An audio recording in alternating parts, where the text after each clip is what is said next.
بسم الله الرحمن الرحيم فأما من أوتي كتابه بيمينه فسوف يحاسب حسابا يسيرا وينقلب إلى أهله مسرورا وأما من أوتي كتابه وراء ظهره فسوف يدعو ثبورا ويصلى سعيرا।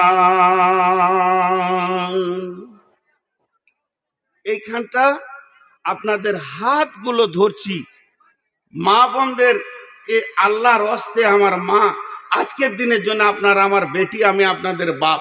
তা বাপের কথাটা 3 মিনিট খালি শুনেন, হাতগুলো ধরছি। আল্লাহ কি বলছেন?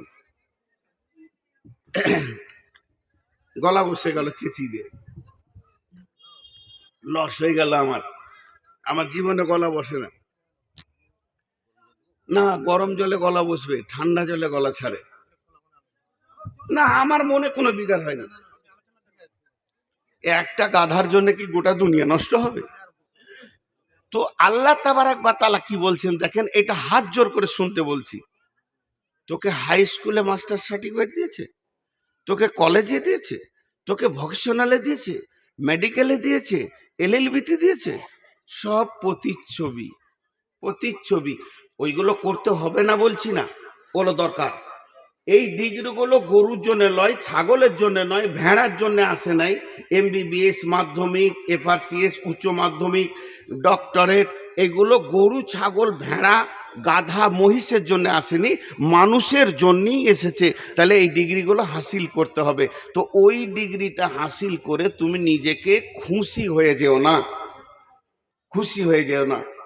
হাজি ভাই, আপনি কালকে সকালে চায়ের দোকানে উঠে বলবেন যে বাসকুড়িতে নূর মোহাম্মদ এসেছিল 10টা না একটা? বলেন 10টা। আসলে কি এখানে 10টা আয়না দেওয়া আছে, আর আমি একজন দাঁড়িয়ে এসেছি, ও গুনছে 1 2 3 4 5 6 7 8 9 10। ও এখন বলছে যে 10টা হচ্ছে নূর মোহাম্মদ। তাহলে কি নূর মোহাম্মদ 10টা? না, ওগুলোকে বলা হয় প্রতিচ্ছবি। একটা মানুষের ছবি আয়নাতে আসতেই পারে। তাহলে আসল নূর মোহাম্মদ কটা? একটা।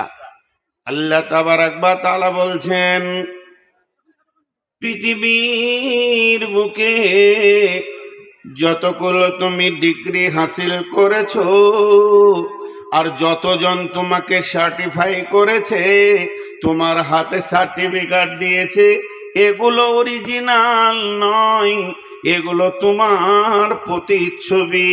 তোমাকে দিয়েছে প্রাইমারি স্কুল, তোমাকে দিয়েছে হাই স্কুল, তোমাকে দিয়েছে কলেজ, তোমাকে দিয়েছে বিশ্ববিদ্যালয়, তোমাকে দিয়েছে মেডিকেল কলেজ, এগুলো হলো তোমার প্রতিচ্ছবি। আসল সার্টিফিকেট তো আমি আল্লাহ তোমাদেরকে দান করব। ফাম্মা মান উতিয়া কিতাবাহু বিয়ামিনিহি ফাসাওফা ইউহাসাবু হিসাবান ইয়াসীরা। আমি একটা দিন বানিয়েছি, তুমি পৃথিবীতে থাকবে 1 বছর, 10 বছর, 20 বছর, 50 বছর, 60 বছর, 70 বছর, 80 বছর, 90 বছর, 100 বছর থাকবে। তোমার এতগুলো বছর থাকার পেছনে আমি আল্লাহর একটা কলম তোমার পেছনে চলছে। প্রতিটি মানুষের পেছনে একটা কলম চলছে। ওর জিন্দেগির রেজাল্টটা যেদিন জেরক্স করে বের হবে, যেদিন মেশিন থেকে আল্লাহর কাছে বের হবে, সেই দিন ও বুঝবে আমি কামিয়াব না আমি নাকাম। যেদিন ডান হাতে তুমি সার্টিফিকেট পেয়ে যাবে, কিয়ামতের মতো দিনে অন্য নবীরা বলবে নাফসি নাফসি। ওই দিনে তুমি আনন্দে লাফাবে। ওয়ায়ানকা ইয়ানকালিবু ইলা আহলিহি মাসরুরা, তুমি আনন্দে আত্মহারা হয়ে সমস্ত আত্মীয়কে দেখা করবে। ওই জিন্দেগিটার নাম হলো কামিয়াব। বাকি দুনিয়াতে চকচকে কাপড় পরেছি, আমাকে নূর মোহাম্মদ বাহ বাহ বাহ বাহ আন্তর্জাতিক বক্তা, এই তো বাংলাদেশ থেকে বেরোলাম, 36খানা প্রোগ্রাম করে 40খানা প্রোগ্রাম করে বেরোলাম, আবার যাব, আবার প্রোগ্রাম। ঝাড়খণ্ড বলছে বাহ বাহ, বিহার বলছে বাহ বাহ, আসাম বলছে বাহ বাহ, মেঘালয় বলছে বাহ বাহ, 8টা 10টা রাজ্যকে ঘুরছি, সবাই বলছে বাহ বাহ, নূর মোহাম্মদের মতো দামি কেউ নাই।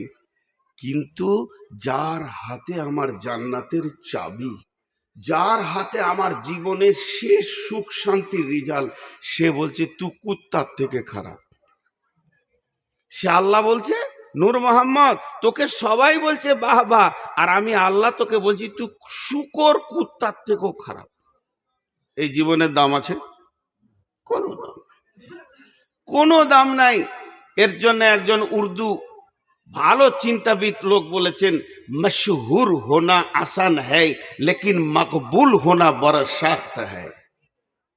মশহুর হোনা আসান হ্যায় লেকিন মকবুল হোনা বড় শক্ত হ্যায়। প্রসিদ্ধ হওয়াটা আসান, যদি আপনি ফেসবুকে নাম নিতে চান তো একটা দৌড়ঝাঁপ করে টিকটক করে দেন, 3 কোটি লোক একবারে দেখে নিবে, আপনি মশহুর হয়ে গেলেন যে এইরকম একটা ব্যক্তি আছে। কিন্তু আল্লাহর কাছে নিজেকে মকবুলিয়াত করা, নিজেকে গ্রহণযোগ্যে পৌঁছানো, এর থেকে বড় কঠিন জিনিস আর কিছু নাই। আল্লাহ বলছেন ওয়া আম্মা মান উতিয়া কিতাবাহু ওয়ারা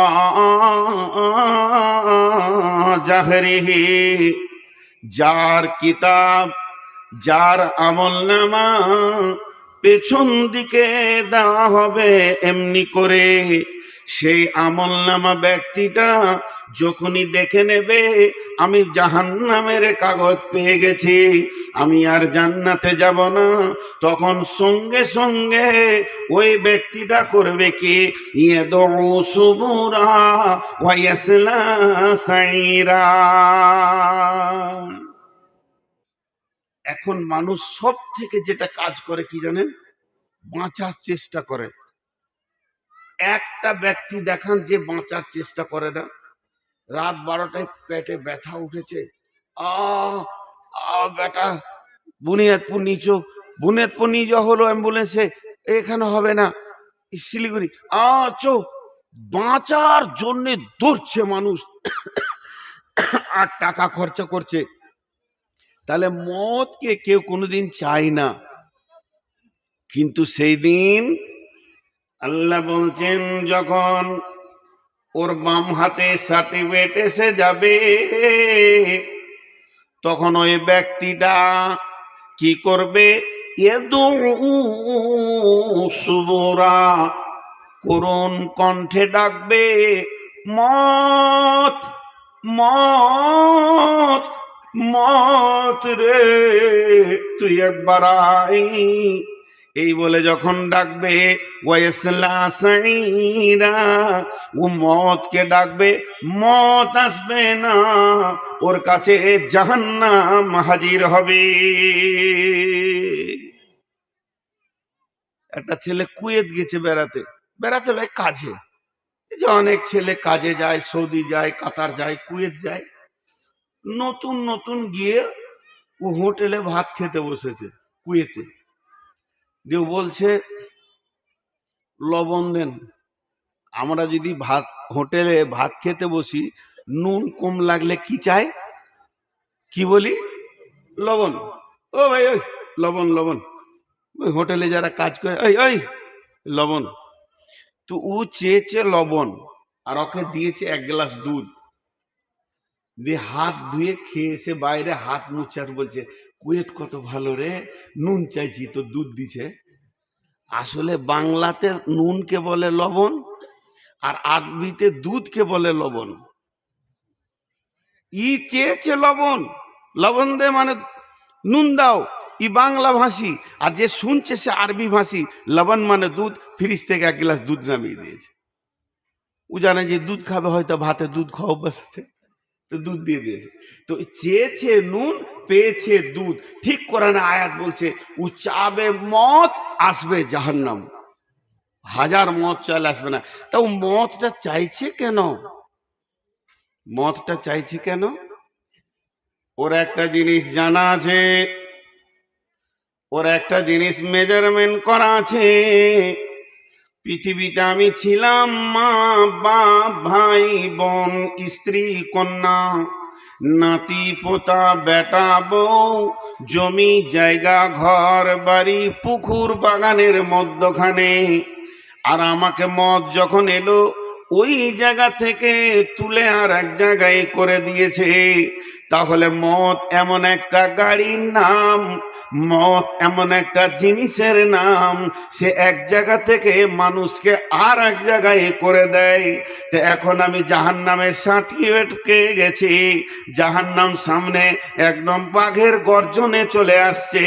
পুলসেরাত রয়েছে, দাঁড়ি পাল্লাতে নেকি বদি ওজন হচ্ছে, চারিদিকে রয়ে রয়ে কাণ্ড চলছে, নাফসি নাফসি কাঁদছে মানুষ।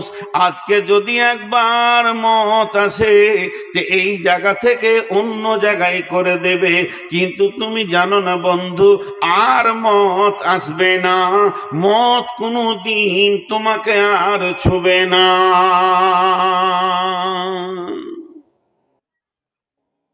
কামিয়াব কাকে বলে? ছোট্ট একটা জিনিস আপনাদেরকে শোনাই, শোনানোর পর আপনাদের কাছ থেকে একটা রেজাল্ট নিব। আমি আপনাদেরকে শোনাই, আপনাদের কাছে রেজাল্ট নিব।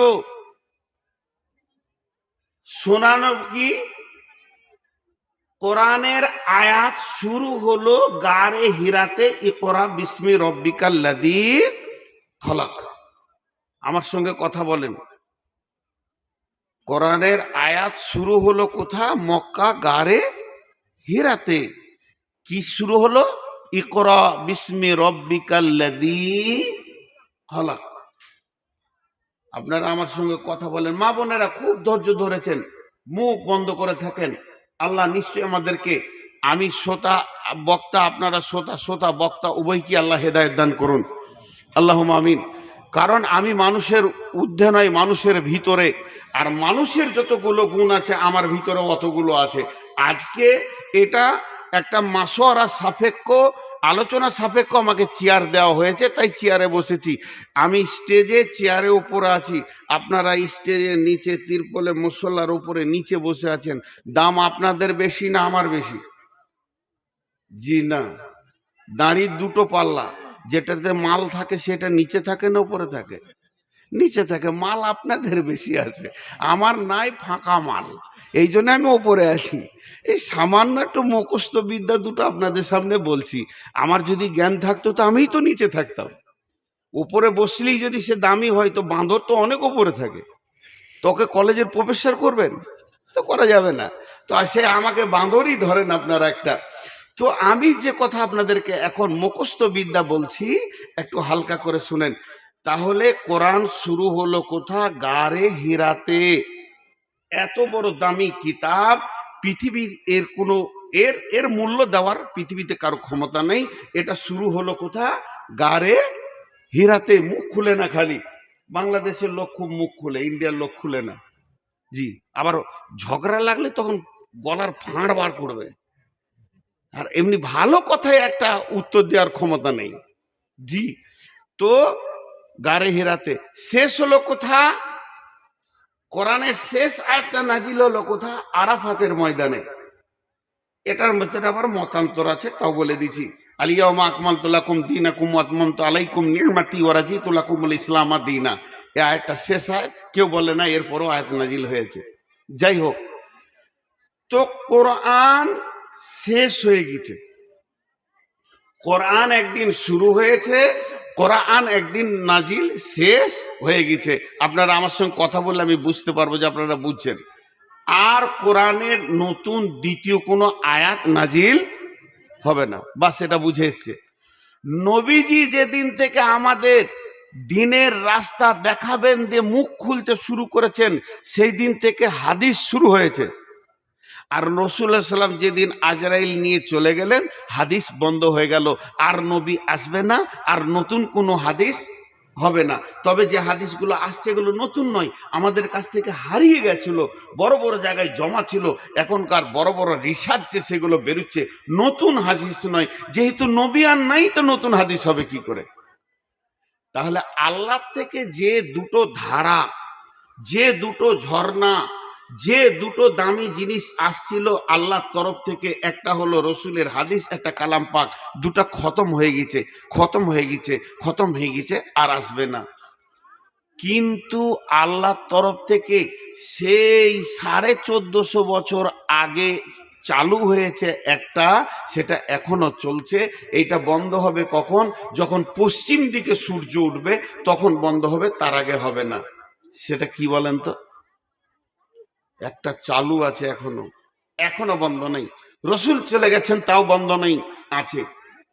সেটা হলো এই জিনিস, আমার রব চালু করেছেন কিন্তু বন্ধ করেননি।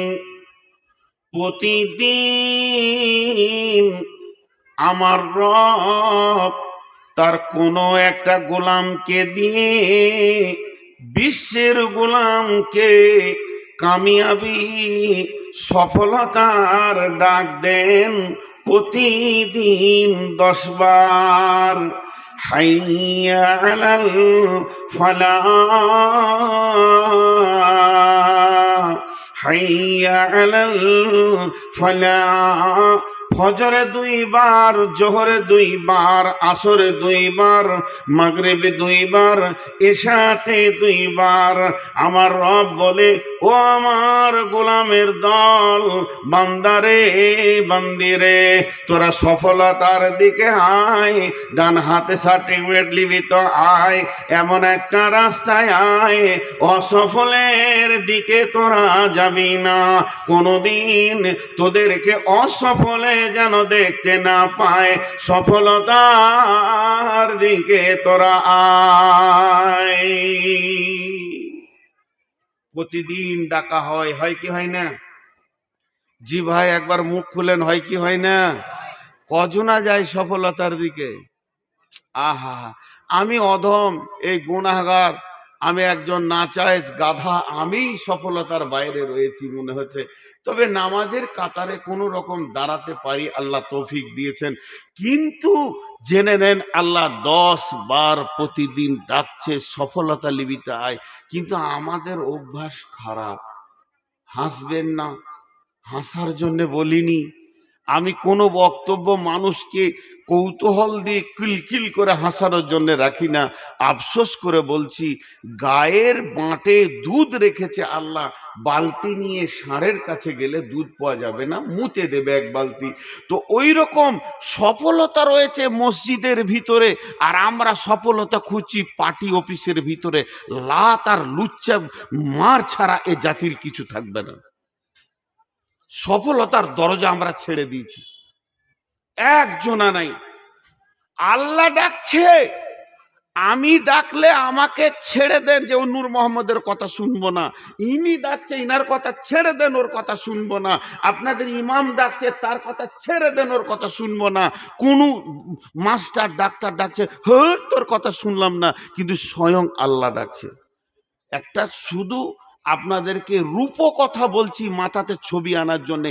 আমরা 10 জন চায়ের দোকানে বসে বসে চাটা একবার করে লিখি আর কাপটা নামাচ্ছি, আর বলছি ভারতবর্ষে মুসলমানের অবস্থা খুব খারাপ। আরেকজন বলছে, হ্যাঁ দিন রাত কাটছে, বিজেপি তো নিয়তি করে নিয়েছে, আরএসএস তো পরিচালনা করছে বিজেপি কমিটির পার্টিটাকে। এই নানা রকম কি করে বাঁচা যায়, একটা দরখাস্ত ঠুকতে হবে, একটা আন্দোলনে নামতে হবে, একটা ওই করতে হবে, এই করতে হবে, গবেষণা করছি। আর ঠিক ওই সময় মসজিদ থেকে ভেসে আসছে, হাইয়া আলাল ফালাহ।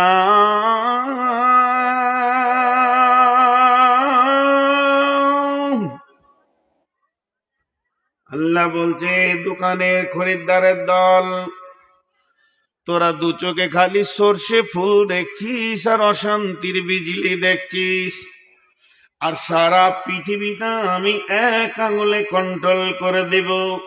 এর জন্য আল্লাহ বলেছেন জাহারাল ফাসাদ ফিল বাররি ওয়াল বাহরি বিমা কাসাবাত আইদিন নাস। এই দুনিয়াতে বলো, সমুদ্রে কোলে বলো, যত কিছু ফাসাদ তৈরি হবে মানুষ তোমাদের হাতের কামাই। আমি তোমাদেরকে ডাকছি বিশ্ব শক্তি যিনি আলা কুল্লি শাইইন কাদির, সমস্ত জিনিসের ওপরে ক্ষমতাবান, যে বেঈমান আজকে প্রধানমন্ত্রী আমাদের বিরুদ্ধে উঠে বেড়ে নেমেছে, যে বেঈমান আদিত্যনাথ যোগী নেমেছে, আর কেউ নেমেছে, আল্লাহ যদি ইচ্ছা করে এক সেকেন্ডে এদেরকে কালেমা পড়িয়ে দিতে পারে, দিনী ভাই বানিয়ে দিতে পারে। কিন্তু আমরা যারা মুসলমান, আমাদের চরিত্র এত খারাপ, দোকানে থেকে গেলাম, আল্লাহর ডাকে গেলাম না, অথচ আল্লাহ আমাদেরকে বলল সমস্যার সমাধান নিবিতা আয়, উত্তীর্ণ হবিতা আয়, কামিয়াব নিবিতা আয়, তোকে সফলতা আমি দিব। আল্লাহ ডাকছে, আল্লাহকে উপেক্ষা করে আমরা পৃথিবীর রাজনৈতিক দলের কাছে চোখের পানি ফেলছে। ওই পানিটা একবার মসজিদে ফেলো, বিশ্বটাকে আল্লাহ চেঞ্জ করে দেবে। কোরআনে আল্লাহ বলেছেন, এর জন্য বলছে মুসলমান তোমাদের কামিয়াবি তো নিতেই হবে।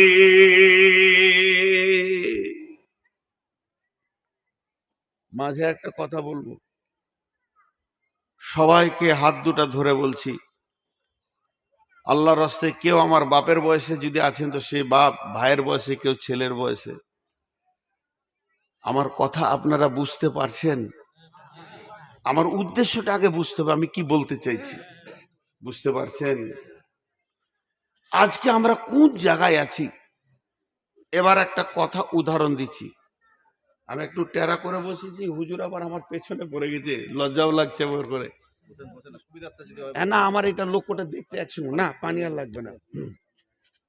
ধরেন এই যিনি সভাপতি, উনি আমাকে বলছে, নূর মোহাম্মদ, ছোট ভাইয়ের মতো বলছে, তুমি একটা মিষ্টি খাও। বড় রসগোল্লা? জি না, খাও না। সুগার, সুগারের জিভ শুকিয়ে গেছে, তো একটু করে পানি নিচ্ছি, হুজুর খাও না। আবার দ্বিতীয়বার বলছে, না খাও, মালটা খুব ভালো। আমি বললাম যে যত ভালো হোক হুজুর, আল্লাহ তালা মেরে দিয়েছে, আমি খাবো না। উনি বুঝতে চাইছে না, বলে শোনো, দিনাজপুরের সব থেকে দামি রসগোল্লাটা এনেছি, আবার এটা এনেছি গঙ্গারামপুর থেকে, তোমাকে খাও বলে, একটা খাও। তিনবার হলো, তখন আমি একটু হালকা রেগে গেছি আর কি। তো মুরব্বী মানুষ, আমি প্রকাশ করতে পারছি না, যে আমি হালকা করে বললাম, আল্লাহর কসম আমি খাবো না। আর যখনই আল্লাহর কসমটা আমার জিভ থেকে বেরিয়ে গেছে, উনি সঙ্গে সঙ্গে মিষ্টির প্লেটটা বললো সরিয়ে দেন। কারণ শিক্ষিত মানুষ বুঝে নিলেন যে আল্লাহর কসম করেছে মানে আরো খাবেন। এটা একটা গেল। এইটা তো একবার কসম খেলাম, আমার দিকে ধ্যান দেন, ওইদিকে একটা সব বিছানো হচ্ছে, তো ওইদিকে দেখছেন। এটা তো কবার কসম খেলাম? একবার। আপনারা মুখ খুলেন, কবার খেলাম? একবার। ডান দিকে যে এই যে আমার ছেলে মানুষ ভাই, যিনি আমাকে এতদিন ফোন করে এনেছেন, নামটা জানি না, হারুন, হারুন, হারুন ভাই বলছে, এমন পেস্টি ফাইচার কথা বলছে যে আমার আর রাগ গোটা গায়ে সহ্য হয়েছে না, মাথা থেকে পা পর্যন্ত জ্বলে গেল। কি বলছি জানেন? শুনলাম নাকি আজকে আপনি মহিপাল এলাকার পকেট মেরেছেন। আচ্ছা, এটা সহ্য হবে? মহিপালে চা খেতে যে আমি কার পকেটে একটা মোবাইল চুরি করেছি, হারুন ভাই বলছে আমাকে। তো ওর দিকে তাকিয়ে চোখ মুখ লাল হয়ে গেছে। মানুষের তো রাগ আছে, আর হ্যাঁ না বলে না। 1 মিনিট বলেলি, রাগের 4টা ভাগ। তাড়াতাড়ি রাখবে, তাড়াতাড়ি ঠান্ডা হবে, ধীরে ধীরে রাখবে, তাড়াতাড়ি ঠান্ডা হবে, তাড়াতাড়ি রাখবে, ধীরে ধীরে ঠান্ডা হবে, ধীরে ধীরে রাখবে, ধীরে ধীরে ঠান্ডা হবে। 3টে রাগকে হারাম বলা হয়েছে, একটা রাগ হালাল, যেটা তাড়াতাড়ি রাখবে, তাড়াতাড়ি থামবে। রাগ একটা ইবাদতের অঙ্গ। কথাটা বুঝায় আপনাদেরকে? কেন বলেন তো? উজু ছাড়া নামাজ হবে? একবার মুখ খুলেন সবাই, উজু ছাড়া নামাজ হবে? নামাজ হবে না। তেমনি একটা ইবাদত আছে যেটা রাগ ছাড়া হয় না, সেটা কি? জিহাদ। জিহাদ রাগ ছাড়া। প্রথমে রাগ আসতে হবে। কে রে, কে বললে রে রসুলের বিরুদ্ধে কথা? দেখি তো একবার। এবার বলেন, আজকে বক্তব্য রাখছি আমি, প্রধান বক্তা। একটা জানাজা এলো, নামাজ পড়াবো আমি। একটা জোহর আসরের টাইম হলো, নামাজটা আপনি পড়ান। ঈদের নামাজ আপনি পড়ান, সবগুলো ইমামতি করছি আমি। যদি জিহাদ লাগে, কে ইমামতি করবে? আমাকেই করতে হবে। রসুলও কমান্ডার সে কাজ করেছে, তাহলে যার রাগ নাই সে জিহাদ করতে পারবে? পুরুষের অলংকার হলো মোচ আর দাড়ি। হযরতে আলী যখন জিহাদের ময়দানে দাঁড়িয়ে খালি এরম করতো, তখন কাফেররা 3 বার পেশাব করে দিত। কি ব্যাপার, প্ল্যান কি করছে, কলজেটা খাবে নাকি রে বাবা? খালি এরকম একবার মোচে হাত দিয়ে এবার দাড়িটা বাস, ওতে হয়ে গেছে। কিন্তু ওতে ও 2 বার মুতে ফেলেছে। যে কি কি প্ল্যান! তাহলে পুরুষের রাগ থাকতে হবে। যে পুরুষের রাগ নাই তার অলংকার নাই। যে স্ত্রীকে মারে না, তার, যে বেশি স্ত্রীকে প্রেম করে একটা থাপড় বানায়, তার বউ টিকে না, তালাক হয়। মারো, কোরআন বলছে, তে তো স্ত্রীর মহব্বত বাড়বে। তার রাগ হচ্ছে যেমন একটা অলংকার। এক মৌলানা বক্তব্য রাখতে রাখতে বলছে, ভাইয়া আমার বড় ছেলেটা অ্যাক্সিডেন্ট করেছে মোটরসাইকেলে, একটু দোয়া করে দেবেন, হাসপাতালে ভর্তি আছে। অন্যায় কিছু বলেছে? তখন এক বুড়ি মেয়ে বলছে, মৌলবীদেরও ছেলে হয়? কোন ভেজাল কথা বলেন তো? রসুলের ছেলে ছিল। তো আমি যে কথা আপনাদের সামনে বলছি, এখন যে জায়গায় এনে আপনাদেরকে হাজির করেছি, আল্লাহ তাবারাক ওয়া তাআলা বলছেন, আমি রেগে 10 বার কসম খেলাম ওই ভাইয়ের উপরে। কি বলতে শুরু করলাম দেখেন, আল্লাহর কসম, আল্লাহর কসম, আল্লাহর কসম, আল্লাহর কসম, আল্লাহর কসম, আল্লাহর কসম, আল্লাহর কসম, আল্লাহর কসম, আল্লাহর কসম, আল্লাহর কসম, আল্লাহর কসম। 11 বার কসম করে বললাম, জীবনে কোনো মানুষের পকেটে আমি হাত দিইনি, আপনি আমাকে কেন পকেট মার বললেন? যে উদাহরণটা দিচ্ছি একটু ধ্যান দেন। মিষ্টি খাবো না, কবার কসম খেলাম? একবার। আর আমি কারো পকেটে হাত দিইনি, এটা কবার খেলাম? 11 বার। কবার খেলাম? তাহলে একবার আর 11 বার সমান? এটাতে রাগ বেশি হয়েছে, আর ওইটাতে রাগ হালকা হয়েছে। কথা বোঝাতে পেরেছি কিনা? চলেন এবার আল্লাহর সঙ্গে ফিট করছি, কোরআনের সঙ্গে। আল্লাহ যদি একটা হুকুম করে আমাদেরকে, এই তোরা আর 1 সেকেন্ড বসবি না, উঠে ঘর যা, তাহলে আর বসা যাবে? আল্লাহর হুকুম, আর বসা যাবে? আমি যত ভালো বায়ান করি, সবাইকে উঠে ঘর যেতে হবে। তা আল্লাহর একটা হুকুম যথেষ্ট। আল্লাহ যদি কোনো বিষয়ে একবার কসম খাই, ওটা যথেষ্ট, যথেষ্ট, যথেষ্ট। আবার সেই আল্লাহ যদি 11 বার খাচ্ছে একটা বিষয়ে কসম, তাহলে আল্লাহর 11 বার খাওয়ার কোনো দরকার নাই, দরকার নাই, দরকার নাই, দরকার নাই। আল্লাহ একবার বলবে এটা যথেষ্ট। আল্লাহর কসমের দরকার নাই, আল্লাহ বলবে এটাই যথেষ্ট ইমানদারদের জন্য। কিন্তু 11 বার আল্লাহ কসম খাচ্ছেন কেন? আমাদের অভ্যাসটা খারাপ, আমাদের ফিতরাত খারাপ, আমরা খারাপ অভ্যাসে জন্ম নিয়েছি। তা আল্লাহ বেশি করে কসম খেয়েছে যে আমার কথাটা গুরুত্ব দিবে। শুনেন কসমগুলো দিয়ে কি বলছেন। কসমটা কত বড়? খালা, বেটি, আমার বেটি, তোদের আব্বার দিকে একবার দেখ, কসমটা এত বড়, কসমটা এত বড়, কথাটা একটু ছোট, কথাটা একটু ছোট। বিসমিল্লাহির রহমানির রহিম। والشمس وضحاها والقمر إذا تلاها والنهار إذا جلاها والليل إذا يغشاها والسماء وما بناها والأرض وما طحاها ونفس وما سواها فألهمها فجورها وتقواها।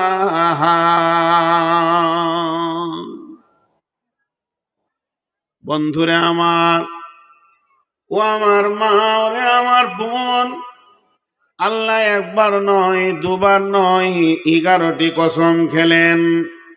আবার বলছি, আল্লাহ একবার নয় দুবার নয় 11টি কসম খেলেন।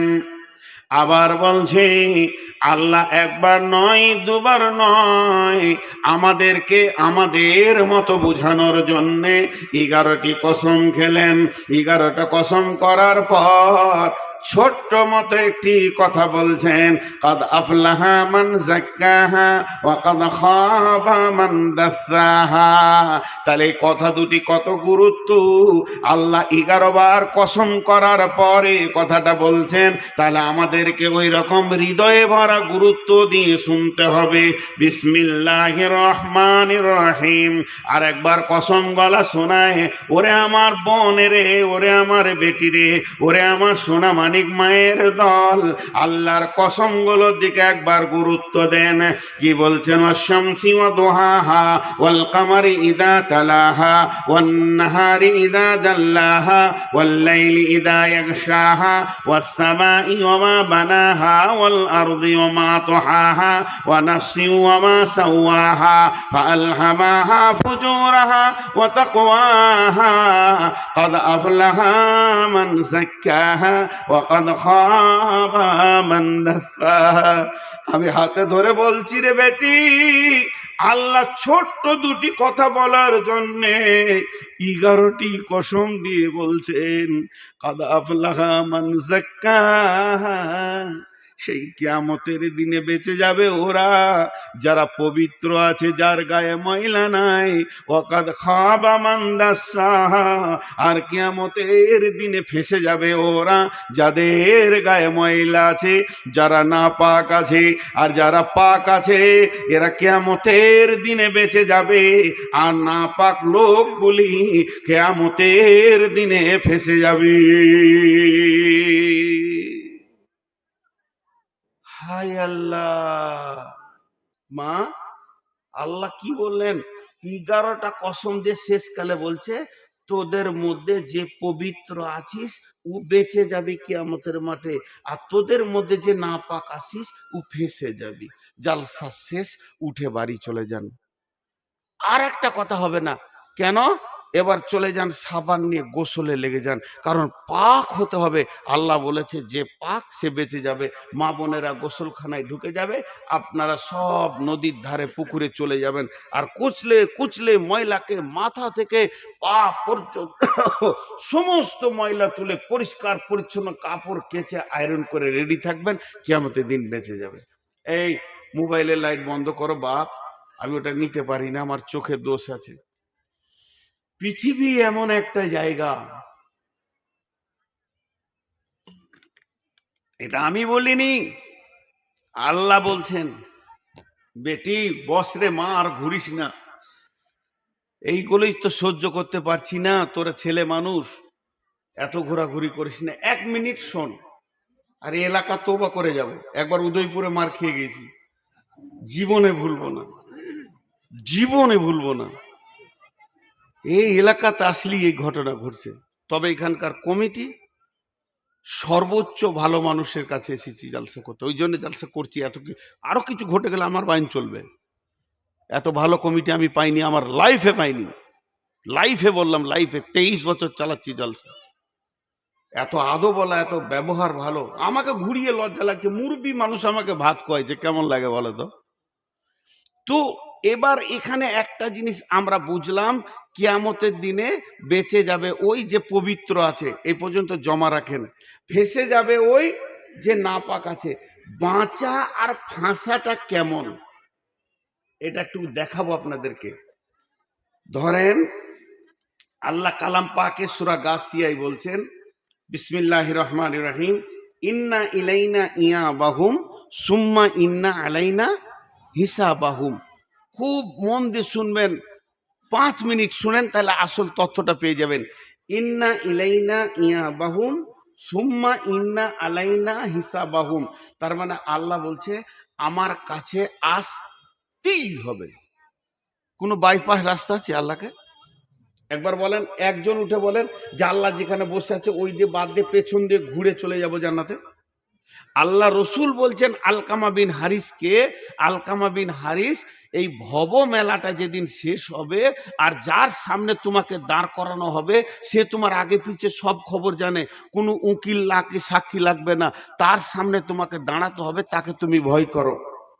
তাহলে সেই বলছে তোকে এমন করে রাস্তায় ছেড়েছি, আমার কাছে আসতেই হবে আর হিসাব দিতে হবে। এবার আপনার হিসাব শুরু হলো, আমার হিসাব শুরু হলো। নূর মোহাম্মদ, তোর কত টাকা ছিল? বলে আমি সারা জীবনে যা করেছি বাপের কাছ থেকে আলাদা হয়ে যাওয়ার পর 1 কোটি টাকা করেছি। ব্যয় করলি কি করে বল? এবার আমি ব্যয় বলতে গেলাম, ব্যয় শুরু করলাম, বাড়ি ঘর ছেলে পিলে ব্যবসা বাণিজ্য এইদিকে দিয়ে দিয়েছি 70 লাখ, আছে 30 লাখ, মাদ্রাসা মসজিদ জমি আর কোথাও আর কোথাও আর কোথাও দান করেছি, আমি দিয়েছি মাদ্রাসায়, দিয়েছি মসজিদে, দিয়েছি আর কোথাও দিয়ে ওখানে 30 লাখের মধ্যে দিয়ে দিয়েছি একদম 29 লাখ, আর আছে 1 লাখ। ওটা কি করলি? ওটা ল্যাংড়া খোঁড়া বিধবা যত ছিল দিতে দিতে দিতে দিতে একবারে 99,000 দিয়েছি, আর 1,000 আছে। 1,000টা কি করলি? হোটেলে খেলাম, তো নিয়ে এলে ওখানে 4-5 জন 7 জন ছিলাম, তো 950 টাকার 50 টাকা ছিল। আল্লাহ বলেনি কেন? আল্লাহ কেন শব্দ এখনো ব্যবহার করেনি। চল চল চল, এগিয়ে যা এগিয়ে যা এগিয়ে যা, ঠিক আছে ঠিক আছে। মানে আমার হিসাবটা আল্লাহর মন মতো হচ্ছে। যে শেষকালে বলছে 50 টাকা কি করলি? বলে ভাত খেয়ে বেরোচ্ছি, তো ল্যাংড়া এলো একটা দুটা খোঁড়া, ওদেরকে 20 টাকা করে দিয়ে দিলাম, আর 10 টাকা আছে। এবার কি করলি? রাস্তায় গেছিলাম, ওই পুজোওয়ালারা চাঁদা চাইছে, 10 টাকা দিলাম। আল্লাহ বলছে কেন? বাস ফেসে গেল, 10 টাকায় ফেসে গেল 1 কোটিতে। এইটা একটা গেল। এবার জীবনের হিসাব, তুই কতদিন বেঁচে ছিলি জানিস? 63 বছর 8 মাস 13 দিন 1 সপ্তাহ 12 ঘন্টা 15 মিনিট 3 সেকেন্ড। আল্লাহ বলছে এতদিন তোকে সময় দিয়েছিলাম, টোটাল কত সেকেন্ড হয়েছে তুই ভাব। আল্লাহ বলে দিল তোর এত সেকেন্ড তুই দুনিয়াতে ছিলি, ঘুমিয়েছিস এত সেকেন্ড, এত সেকেন্ড দুনিয়া করেছিস। এবার তুই কি করেছিস বল? একবার খালি আল্লাহ বলছে 31শে ডিসেম্বর কি করেছিস বল, একটা দিন। ও শুরু করলো যে আসর পর থেকে কি করেছিস এটা বল। আসরের পরে বাঁশকুড়ি জালসায় গিয়েছিলাম, ও বেশ। তারপরে বাদাম টাদাম খেলাম, ঘুরছি, এখনো বক্তা উঠে নেই। বক্তা উঠলো, প্রধান বক্তা উঠলো, বসলাম, বায়ান শুনলাম। বায়ান শুনে তো ভালো, চল চল চল। আল্লাহ বলছে বায়ান শুনেছিস, কোরআন হাদিস শুনেছিস, ভালো কাজে লাগিয়েছিস। এই করতে বলতে বায়ান যখন শেষ হলো, বাড়ি যাব, তো চায়ের দোকানে বসলাম। যে চায়ের দোকানে বসে গল্প করতে করতে একজনের গীবত শুরু করলাম। তা আল্লাহ বলছে কেন করলি বল? ফেসে গেল। এবার ফাঁসাটা কেমন? এই দুনিয়াতে যদি বাসের অ্যাক্সিডেন্ট হয়, বিপদে পড়বে 50 জন আর ছুটে যাবে 500 জন। ওরে ওরে ওরে ওরে, ধর ধর ধর ধর ধর, উদ্ধার কর। ঠিক না ভুল? ট্রেনের অ্যাক্সিডেন্ট হলে 2000 লোক বিপদে পড়বে, 20,000 লোক দৌড়বে, ধর ধর ধর, উদ্ধার কর। আমার গাড়িটা এখানে উঠতে পারছে না কোনো কারণে, ইঞ্জিন কমজোর হয়ে গেছে, অন্তত 5টা যুবক বলে দে, ঠেলে দেখে তুলে দে। তার মানে দুনিয়াতে সাহায্যকারী পাওয়া যাবে। আর কিয়ামতের দিনটা কেমন? লা তামলিকু নাফসুন লিনাফসিন শাইয়্যা ওয়াল আমরু ইয়াওমা ইদিন লিল্লাহ। ওই দিনটা এমন দিন হবে যে ফেসে যাবে তাকে নিজেই উদ্ধার হতে হবে। কেউ কাউকে দেখবে না, মা বেটাকে দেখবে না, বেটা মাকে দেখবে না, স্বামী স্ত্রী কেউ কাউকে দেখবে না। ইয়াওমা ইয়াফিরুল মারউ মিন আখিহি ওয়া উম্মিহি ওয়া আবিহি ওয়া সাহিবাতিহি ওয়া বানিহি। ও আমার মা বোন রে, সেই দিন যে ফেসে যাবে আর মনে মনে আশা করবে আর 5 জন এসে আমাকে উদ্ধার করে দে, কেউ করবে না, নফসি নফসি করবে। ইব্রাহিম নবী নিজের মুখে বলবে আল্লাহ আমি আমার বিবির জন্য বলিনি, আমি আমার সন্তানের জন্য বলিনি, আমি শুধু বলছি আল্লাহ তুমি আমাকেই বাঁচাও। তাহলে সেই দিন কেউ কারো দেখবে না। সেই আল্লাহ বলছেন কদ আফলাহা মান যাক্কাহা, ওই দিন বেঁচে যাবে কে, যে পবিত্র থাকবে, যার গায়ে ময়লা থাকবে না। ওয়া কদ খাবা মান দাসাহা, আর ফেঁসে যাবে কে, কার চাকা চলবে না। ফেঁসে যাওয়া মানে জাহান্নাম, আর বেঁচে যাওয়া মানে হচ্ছে জান্নাত। সেই দিনে সাকসেস হবে কে, সেই দিনে আপনার কিনা, সেই দিনে সফল হবে কে, সফল কাম হবে ওরাই যারা পবিত্র থাকবে, আর যে নাপাক থাকবে ফেঁসে যাবে। আল্লাহ সূরা আলার ভিতরে বলছেন কদ আফলাহা মান তাযাক্কা, ওই লোক যে পবিত্রতা হাসিল করেছে সে কিয়ামতের দিন বেঁচে যাবে। আমার বক্তব্য শেষ। এখন আমি আপনাদেরকে ডিরেকশন দিচ্ছি, শেষ কথা, গোসল করেন আর ময়লা তুলেন। তাই কি না, আম্মাজান আয়েশা বলছেন আল্লাহ রসুলকে, মা মেয়েটি কে? রসুলের একমাত্র কুমারী বিবি। মেয়েটি কে? আবু বকরের বেটি। মেয়েটি কে? সমস্ত আলেম উলামা মুহাদ্দিস একমত, আম্মাজান আয়েশা হলেন মুহাদ্দিস। মেয়েদের ভিতরে এত পণ্ডিত আর মহিলা নাই। মেয়েটিকে রসুলের একমাত্র কুমারী বেগম। শুধু তাই নয়, আমাদেরকে সারা বিশ্ব মুসলিম জাহানের জন্য সে মা, আমাদের মা, আপনার মা, সারা পৃথিবীর মুমিনীর মা, উম্মুল মুমিনিন আম্মাজান আয়েশা। এত বড় দামি মহিলা। মেয়েটিকে, মেয়েটি হলো দুনিয়াতি, তিনি জেনে নিয়েছেন আমি জান্নাতি। জান্নাতি ঘোষণা পেয়েছেন যে মেয়েটি, তার নাম আয়েশা। সে কি করে জানলো যে জান্নাতি? আল্লাহর নবী বলছেন আয়েশা রে, আমি জানতে পেরেছি আল্লাহর তরফ থেকে তুমি আমার দুনিয়াতে বিবি, তুমি আমার জান্নাতেও বিবি। তাই আমার মনে হচ্ছে এখন কিয়ামত হয়ে জান্নাত হয়ে যাক। আমি ঘোষণা পেয়ে গেছি তুমি আমার জান্নাতে বিবি থাকবে আয়েশা। মা আমার, বোন আমার, এই মেয়েটি বিশ্ব নবীকে বলছেন ইয়া রাসূলুল্লাহ, আপনি আমাকে সব থেকে বড় পবিত্র শিখিয়ে দেন। কোন পবিত্রটা হলে পরে আমি কিয়ামতের মাঠে বেঁচে যাব? আল্লাহ বলেছেন কাদ আফলাহা মান তাযাক্কা আর কাদ আফলাহা মান যাক্কাহা। পবিত্র থাকলে সেই দিন যদি বাঁচে যায়, তাহলে পবিত্র হওয়া আমাকে শিখিয়ে দেন।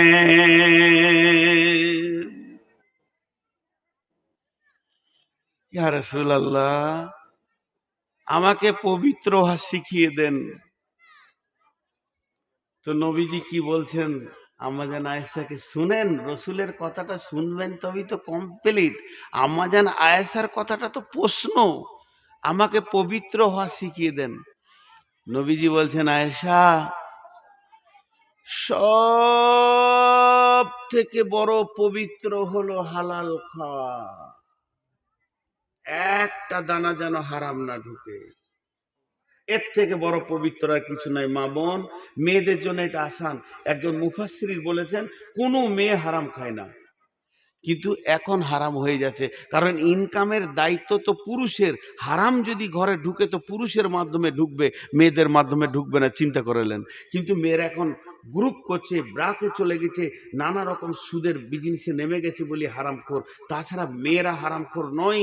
ওই জন্য একজন মুফাসসির বলেছেন, যদি তুমি কারো কাছে দোয়া চাও, কোনো মৌলবীর কাছে দোয়া চাইতে যেও না। ঠিক আছে কিনা ও হারাম খাই না হালাল খাই, দোয়া কবুল হবে কিনা? মেয়েদের কাছে দোয়া চাও, কবুল হবে। ওরা হারাম খোর, হালাল খোর। স্বামী সুদ খায়, এর জন্য ওর গুনাহ নেই। স্বামী জোয়ারি, এর জন্য ওর গুনাহ নেই। নবীজি বললেন আয়েশা, সব থেকে বড় পবিত্র হচ্ছে হালাল রুজি। ধ্যান দেন বন্ধু আমার, মা আমার, বোন আমার, সব থেকে বড় পবিত্র হচ্ছে হালাল রুজি। হারাম রুজি কত খতরনাক। আমি নূর মোহাম্মদের গায়ে যদি কুত্তাতে পেশাব করে দেয়, শুকরের পায়খানা লেগে যায়, কিংবা পেশাব পায়খানাই যদি আমার গায়ে কেউ ছিটিয়ে দেয়, আমি সাবান দিয়ে গোসল করে নিব, সুন্দর করে জামা কাপড় কেচে নিব, আমি পবিত্র হয়ে যাব, আমি আর নাপাক নাই।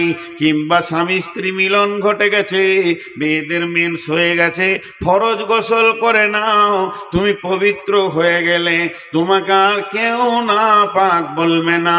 তবে যদি একটা দানা, তবে যদি একটা দানা, তবে যদি একটা ভাত, তবে যদি একটা মুড়ি, তবে যদি রাস্তায় চলতে চলতে বিনা কারণে কার জমি থেকে একটা ধান তুলে টুঙে নিলেন, বললেন না এই হারামটা যে পেটে ঢুকে গেল, কারো জমি থেকে একটা মটরের ছিমড়ি তুলে নিলেন, একটা মটরের সুটি তুলে নিলেন, ছোলার সুটি তুলে নিলেন, বিনা কারণে পরের গাছের একটা আমকে খেয়ে নিলেন, এই যে হারামটা পেটে ঢুকে গেল, ওই লোকটাকে যদি পবিত্র করার জন্যে 7 সমুদ্রের পানিতে ডুবানো হয়, ওই লোকটাকে যদি পবিত্র করার জন্যে সাবানের ফ্যাক্টরিতে ভরে যদি বয়লারে ঘোরানো হয়, পবিত্র হবে না, পবিত্র হবে না।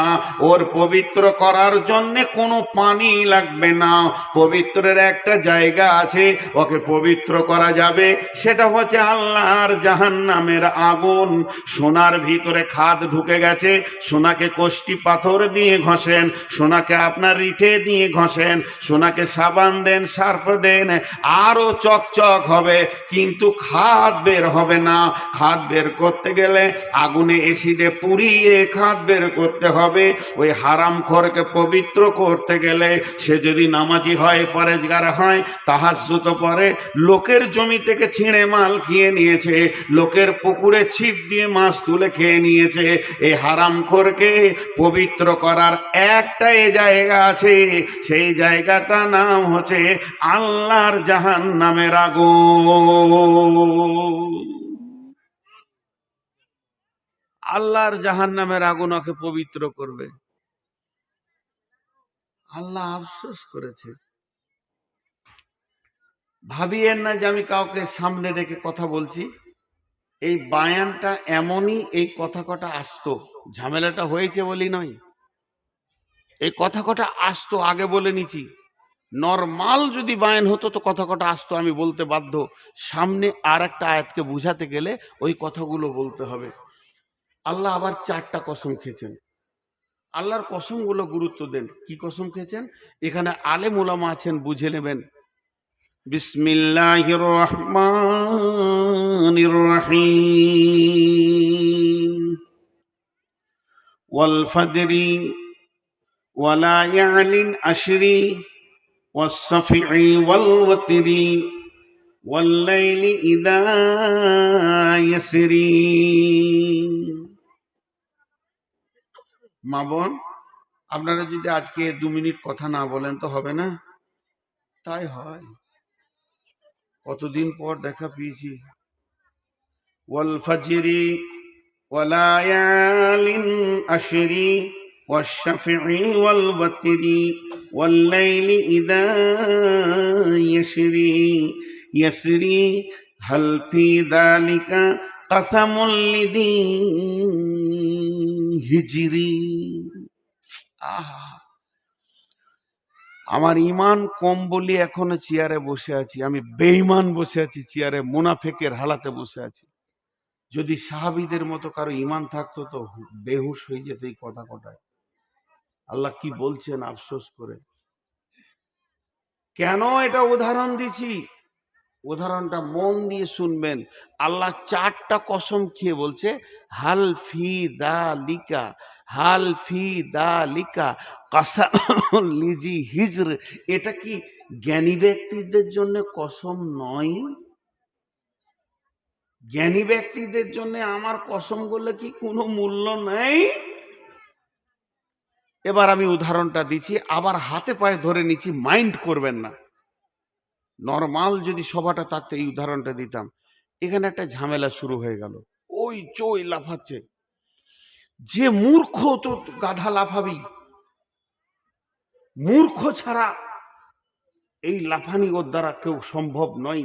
কারণ কোরআন বলেছে যে রসুলের ওপরে মুখ তুলে আওয়াজ করো না তুমি, সে আঙ্গুল তুলে আওয়াজ করে, আমি কি রসুল? আমি কি রসুল? আমি রসুল নই। মা, এটা উদাহরণ। আপনাকে যদি আজকে জালসায় ঝামেলা নাও হতো, হাতে পায়ে ধরে বলছি, এই উদাহরণটা আমি দিতাম, এই উদাহরণটা আমি দিতাম, হাতে পায়ে ধরে বলছি। তো আল্লাহ এবার বলছে, ঝামেলা হয়ে এখানে 10টা লোক চলে এলো। আমার কথাটা শুনেন, এখানে 10 জন লোক আছে। তা আমি দেখছি এটা মূর্খ, এটা গাধা, এটা বেহুশ, এটা অমুক। তার মধ্যে আমার পরিচিত 4টা ছেলে আছে, শিক্ষিত, মাস্টার পাস। তখন ওই 4টা ছেলেকে আমি বলছি, তোমরা শিক্ষিত, তোমরা আমাকে বুঝছো না? মানে মূর্খ গুলাকে আমি আর কেয়ার করছি না, ওদের উপরে আমি চাপ সৃষ্টি করছি। কথাটা বোঝাতে পারলাম? এই কোরআনে আয়াত ওইটা বলছে। আমি আগেই বলেছি, এই ঝামেলাটা না হলেও আমি এই উদাহরণটা দিতাম। আল্লাহর কালাম হাতে নিয়ে বলছি, এরপরে বিশ্বাস করেন। কোরআনের কসম খেতে নাই, আমি আল্লাহর কসম করে বলছি।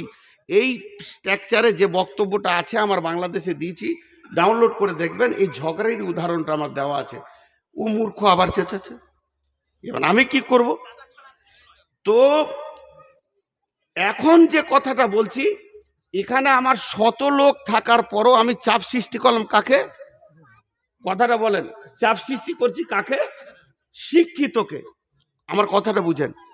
তাহলে হিজর, হিজর মানে হচ্ছে বিবেকবান। আমার সঙ্গে কথা বলেন আপনারা, নাহলে অন্যদিকে চলে যাচ্ছে আমার মনটা। হাল ফি দা লিকা কাসামুল লিজি হিজর, এইগুলো কি আমার কসম আল্লাহ বলছে বিবেকবানদের জন্য নয়? মানে এখানে যদিও কোনো একটা ঘটনা ঘটেছে, আমি কাউকে ধরছি না, 4 জন শিক্ষিত ছেলেকে ধরে ওদের ওপরই চাপ সৃষ্টি করছি। তোমরা থাকতে এটা হবে কেন? তোমরা থাকতে ঝামেলা হবে কেন? তোমাদের মতো শিক্ষিত থাকতে এই ঘটনা ঘটবে কেন? আমি তখন বলছি, ও করেছে। আরে ছেড়ে দাও ওর কথা, ও গাধার কথা বাদ দাও। তুমি শিক্ষিত ছেলে কি করছিলে? কথাটা বুঝতে পেরেছি না? এবার আরেকটার সঙ্গে আপনাদেরকে অ্যাপ্রোপ্রিয়েট করে দিই। আল্লাহ 4টা কসম খেয়েছে। কি কি কসমগুলো দেখেন। বিসমিল্লাহির রহমানির রহিম। ওয়াল ফাজরি, ওয়াল ফাজরি। গোটা কোরআনের ভিতরে 2টি সময়কে কেন্দ্র করে আল্লাহ কোরআন নাজিল করেছেন। ইস্তাগফিরুল্লাহ। সময়কে কেন্দ্র করে আল্লাহ 2টা সূরা নাজিল করেছেন। গোটা সূরা। একটা সূরার নাম হলো ফজর, একটা সূরার নাম হলো আসর। আল্লাহ ওই ফজরের কসম খাচ্ছেন। কেন কসম খাচ্ছেন? ফজরের কসম করে বলছেন, ওয়াল ফাজরি, আমি ফজরের কসম করে বলছি। তাহলে আল্লাহ ফজরের কসম কেন খেলো? ফজরের কসম মানে হচ্ছে উদীয়মান সূর্য উঠতে চলেছে, এদিকে রাত বিদায় নিতে চলেছে, আর দিন আসতে চলেছে। মানুষ সকালে উঠে নিজের জীবনের সমস্ত প্ল্যান পরিকল্পনাগুলো করে, আজকে কোন কোন কোন কাজ আমি করব, এই যে প্ল্যানগুলো করে। আল্লাহ তাবারাক ওয়া তাআলা বলছেন, ও জ্ঞানী ব্যক্তি রে, ওই প্ল্যানে তুমি রেখেছো মাঠে যাব, ওই প্ল্যানে রেখেছো হাটে যাব, ওই প্ল্যানে রেখেছো তুমি বাজারে যাব, ওই প্ল্যানে একটা জায়গায় তুমি রেখেছো আজকে আমি শ্বশুর বাড়ি যাব, তবে ওই জায়গায় একটা প্ল্যান তুমি তৈরি করো, আজকে সারা দিন আমি মিথ্যা কথা বলবো না, আর মানুষের একটাও হারাম খাবো না। উদীয়মান জিন্দেগিতে তুমি জীবনকে পরিবর্তন করার চেষ্টা করো, না হলে তোমার উদীয়মান জীবনটা নষ্ট হবে। পশ্চিম দিকে সূর্য যখন ডুবে, একজন দার্শনিক বলছে, তোমাকে একটা পাথর কথা বলে, মানুষের তো মুখ আছে, পাথরের মুখ নাই, পাথর কেমন করে কথা বলে? আমি যখন গাড়িটা এখান থেকে ছাড়বো আর মহিপাল চলে যাব, তখন ওই পাথরটা বলবে বংশীহারি মোড় আর 15 কিলোমিটার আছে, আবার বংশীহারি যাব গাজল 65 কিলোমিটার আছে। তাহলে তোমাকে একটা পাথর তোমার সাথে কথা বলে, তাহলে সূর্য দিনে 2 বার তোমার সঙ্গে কথা বলে। যখন যখন সূর্য উঠে তখন বলে বিশ্ব মানব রে, এখনো হারাম লাইন ছেড়ে হালালে আয়, জীবনে একটা দিন পেলি, তওবা করার সুযোগ পেলি, তওবাটা করে নিয়ে তুই ফিরে আয়। আবার যখন সূর্য পশ্চিম দিকে ডুবে যায় তখন একজন দার্শনিক বলছে সূর্য দিনে দুইবার মানুষকে দুইটি কথা বলে। সূর্য ডুবার সময় বলে, হে পৃথিবীর মানুষ, জেনে নে আমি তোর জীবন থেকে আজকে একটা দিনকে কেটে নিলাম, তোকে একদিন কবরের দিকে আগিয়ে দিলাম, এখনো পর্যন্ত সোজা হয়ে যা, না হলে সামনে তোর একটা রাত রয়েছে, এই নিবিড় রাত্রে আল্লাহর কাছে তুই কান। দ্বিতীয় কসম ওয়ালায়ালিন আশেরে, 10 রাতের আল্লাহ কসম খেয়েছেন। এটাকে নিয়ে বিভিন্ন মুফাসসির বিভিন্ন রকম তাফসীর করেছেন। একজন বলছেন কোন 10 রাত, যে 10 রাতের আল্লাহ কসম খেলেন। একজন বলছেন মুহররম মাসের প্রথম 10 রাত। কেন এত গুরুত্ব মুহররম মাসে?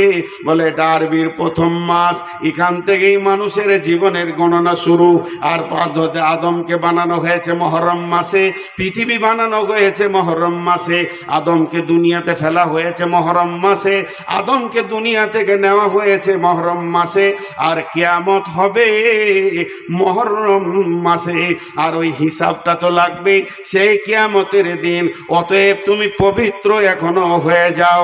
তারপরে ওয়ালা ইয়াসাফি ওয়াল ওয়াতরি, জোড়া বিজোড়ার কসম খেয়েছেন আল্লাহ। তারপরে ওয়ালা ইয়ালিন আসরি, চলমান রাত্রির কসম খেয়েছেন আল্লাহ।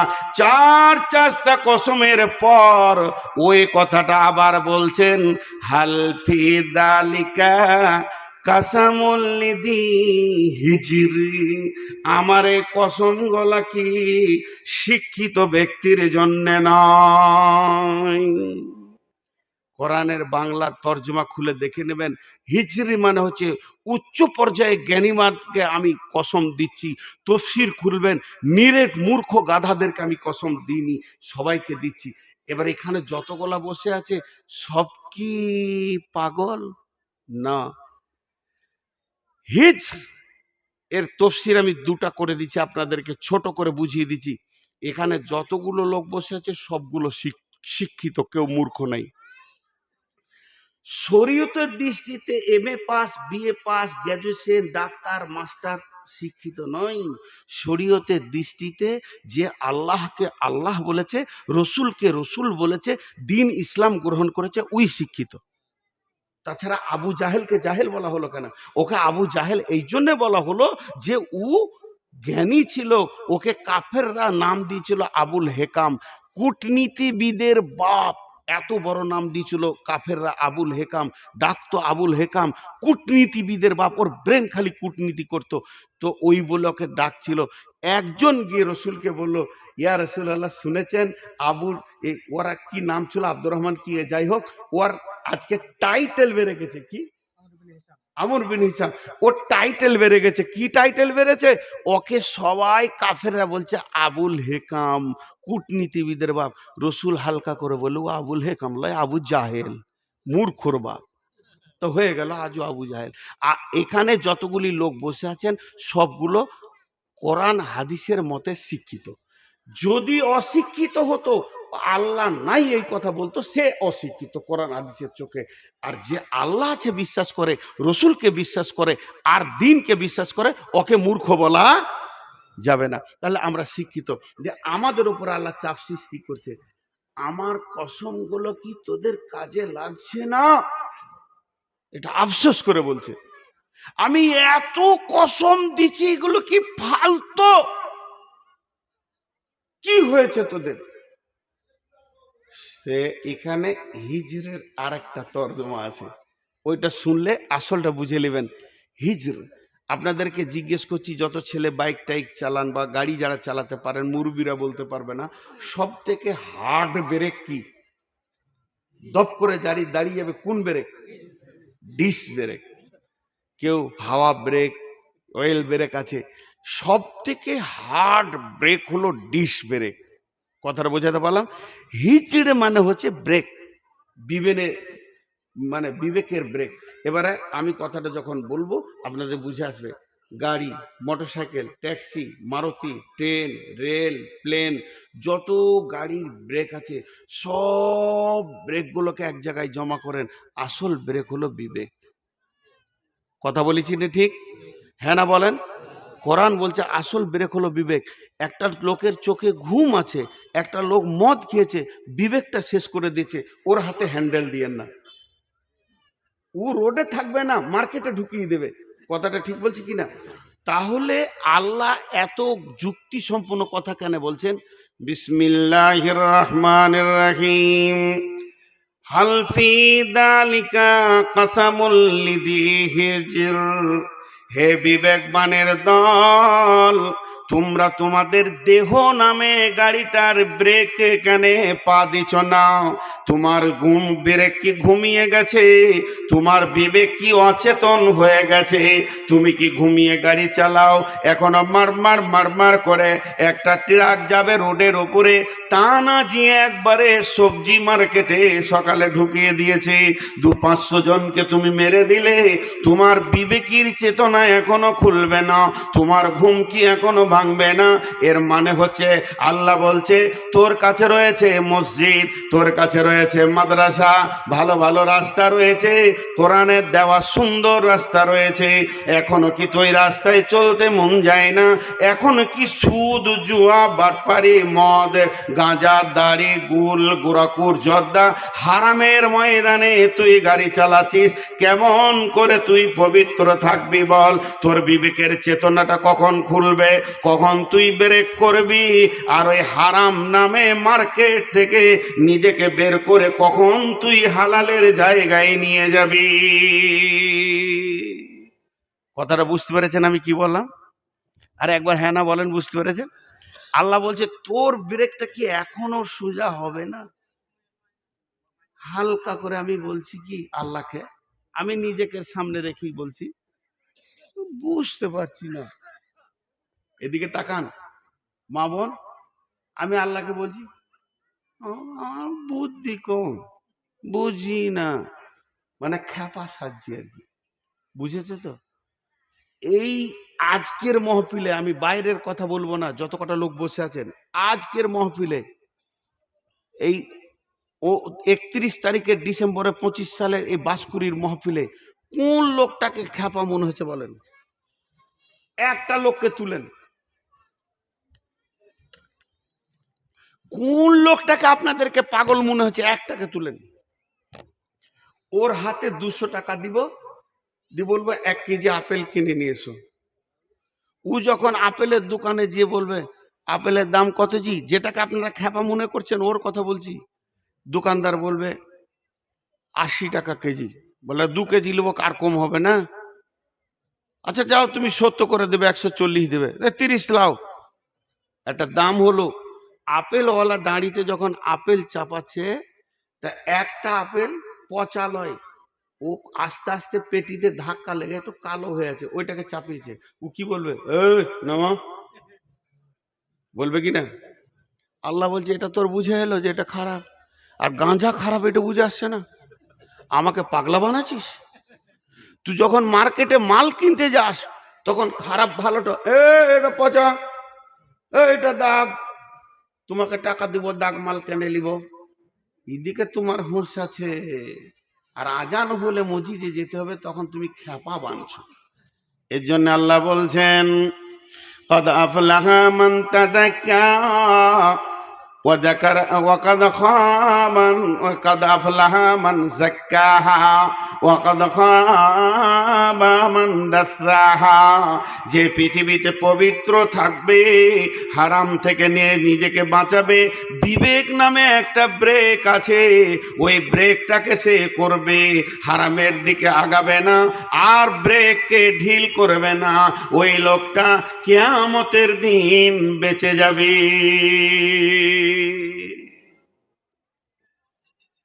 কটা বাজলো? যা, ওই ভাইয়ের নামটা ভুলেছি খালি। 10টা। টাইম বেশি হয়নি, যে বকচকে সুদান, যারে কারু গেঞ্জি ভিজে নি, আমার ভিজে গেছে। হ্যাঁ, এবার আমি আপনাদের সামনে সূরা বাকারার আয়াত পড়ছি কটা, আয়াতগুলো শুনেন আর আমার হাতের দিকে তাকান। বিসমিল্লাহির রহমানির রহিম। আলিফ লাম মিম। যালিকাল কিতাবু লা রাইবা ফীহি হুদাল লিল মুত্তাকিন الذين يؤمنون بالغيب ويقيمون الصلاة ومما رزقناهم ينفقون والذين يؤمنون بما أنزل إليك وما أنزل من قبلك وبالآخرة هم يوقنون। আল্লাহ একটা কথা বললেন, মা বোন, আল্লাহ আটটা কথা বললেন। এই আটটা কথা শুনে নিতে হবে আপনাদেরকে। আটটা কথা বলার পর আল্লাহ কি বলছেন, আমার সঙ্গে মনে মনে ধীরে ধীরে যাদের মুখস্থ আছে পড়বেন। আটটা কথা বলার পর আল্লাহ কি বলছেন এটা সবাই ধীরে ধীরে পড়বেন, মুখস্থ আছে সবারই। উলাইকা আলা হুদাম মির রাব্বিহিম ওয়া উলাইকা হুমুল মুফলিহুন। প্রথমে আমি একটা কথা বলেছি, গোটা দুনিয়ার লোক যদি বলে নূর মোহাম্মদ তুই দামি, আল্লাহ যদি বলে তুই শুকর কুকুরের থেকে খারাপ, ওইটাই ঠিক। আর গোটা দুনিয়ার লোক যদি বলে তুই শুকর কুকুর গাধা, আল্লাহ যদি বলে না তুই আমার কাছে আমার বান্দা, তা ওইটাই ঠিক। তা আল্লাহ বলছেন, এটা কোনো মানুষ বলেননি, কোনো নবী বলেননি, একদম স্বয়ং আল্লাহ যার ভিতরে আটটা গুণ আছে ওকে বলছেন।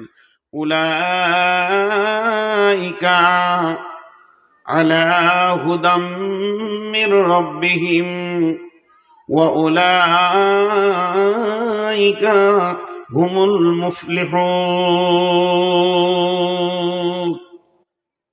আল্লাহ বলছেন ওই লোকগুলি তার রবের রাস্তাতে আছে, ওই লোকগুলি তার রবের রাস্তাতে আছে, সঠিক রাস্তায় আছে। আর এরাই সফল কাম হবে, সেদিন ফাঁসবে না। যে আটটা গুণ যার ভিতরে থাকবে, এই আটটা গুণ আপনাদেরকে আমি শোনাবো।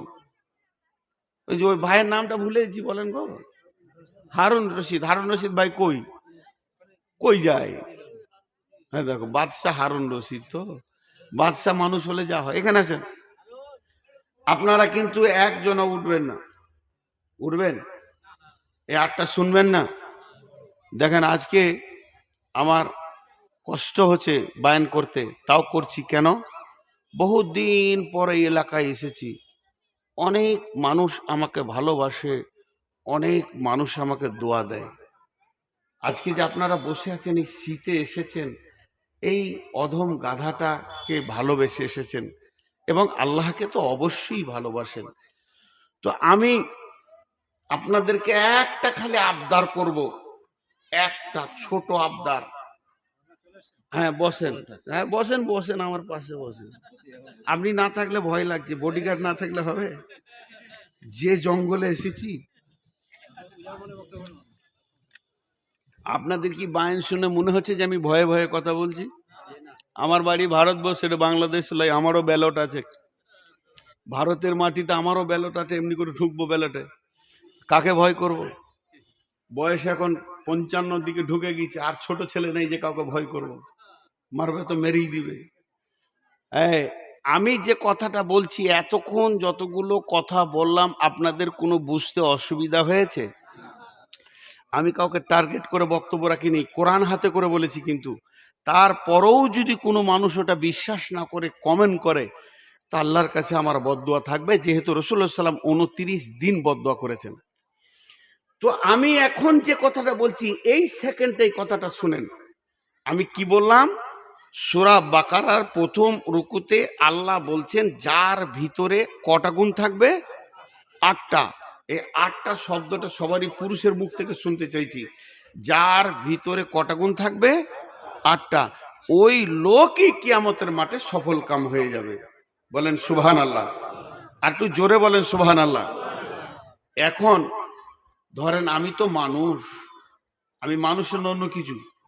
তো মানুষের যতগুলো জিনিস প্রয়োজন আছে আমারও অতগুলো প্রয়োজন আছে। আমি যদি এখন বাথরুম যাই কতক্ষণ সময় লাগবে? হ্যাঁ, 5 মিনিট। পেশাব করতে গেলে একটা সময় লাগবে। তা আমি যদি যাই উঠে আর 5 মিনিট পর আসি, কে কে পালাবেন? একবার হাত তুলেন যে পালাবে সে। বলেন পালাবো না ইনশাআল্লাহ?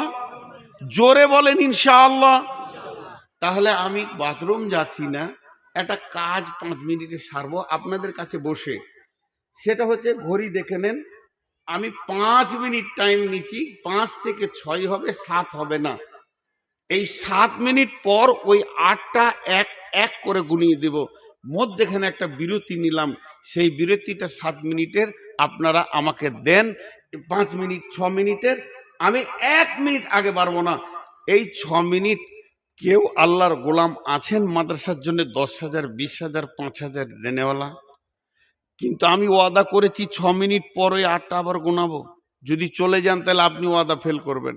আমি বাথরুমও যাব না, পেশাব পায়খানা করব না, শুধু দেখতে চাই এই 6 মিনিটের ভিতরে আমার পরে কোনো বক্তা নাই বিধায় আমি মাঝে একটু ব্রেক করলাম।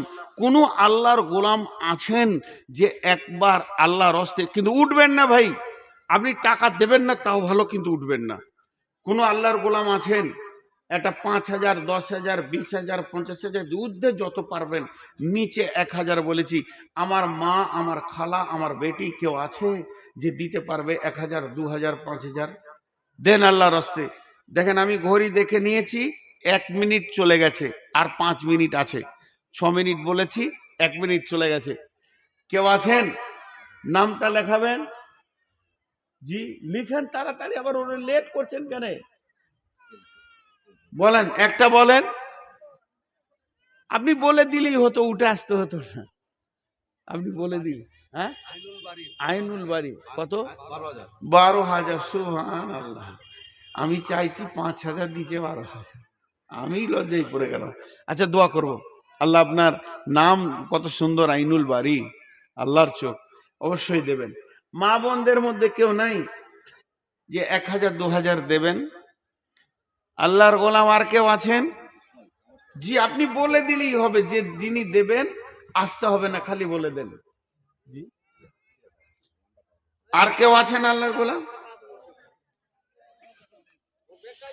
জি দিনাজপুরের লোক এই দানে কেন এত কমজোর গো? দিনাজপুরের লোক গরিব নয়, কিন্তু সব ঘরে ঘরে হারভেস্টার আছে। দিনাজপুর জেলাতে যত হারভেস্টার আছে পশ্চিমবঙ্গে অন্য জেলায় নেই। দিনাজপুর জেলার আমাকে একটা জিনিস খুব ভালো লাগে, সেটা হচ্ছে সন্ধ্যাতে জালসা শেষ হয়ে যাওয়া। এটা খুব ভালো জিনিস। ফজর পড়তে পারবে মানুষ, বেশি বক্তা রাখে না, এটা খুব ভালো জিনিস। এর মতো ভালো জিনিস আর কিছু নাই। জি আর কেউ আছেন? এই আপনারা একটা কাজ করেন বাবজি, মেয়েদের ভিতরে চাদর দিয়ে দেন, দেন দেন। আর কেউ আছেন? 2,000 দেখেন, রবিউল আলম। মিনিট কত গেল দেখবেন তো, আমি আবার ভুলে যাব, মাথা মোটা তো, বুদ্ধি কম।